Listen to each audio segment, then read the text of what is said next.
Okay, so we're back to see, the what happens, or the progression of the graft. After it goes from the first season to the second season to the third season. Okay, so here's the graph I made, and you can kind of tell because the rubber band's still on it, and the top, part of it's still on there.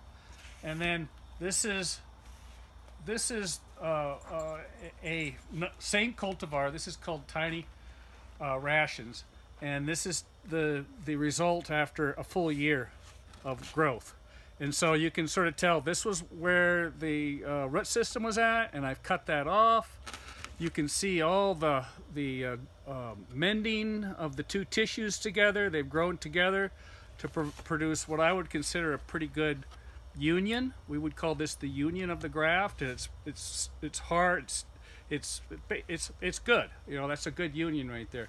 It's grown. You can sort of see how much it's grown compared to, the before it starts to grow. The first graft, and so that's one full year after grafting.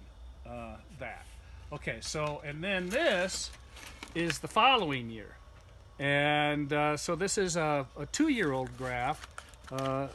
You can sort of see where they mended together, and there's a little bit of sap and stuff like that, but that's a pretty solid graft.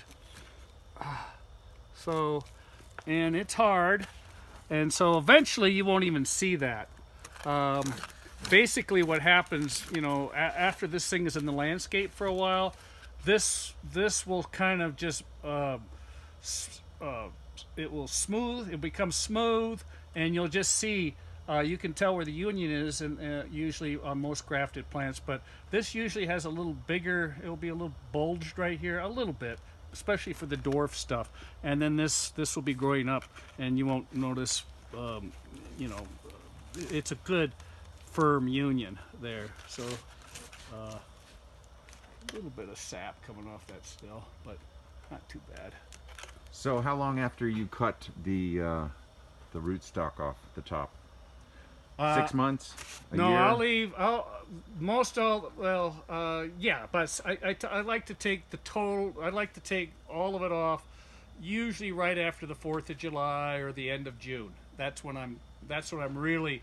But it's not a real quick process. It's a whittling.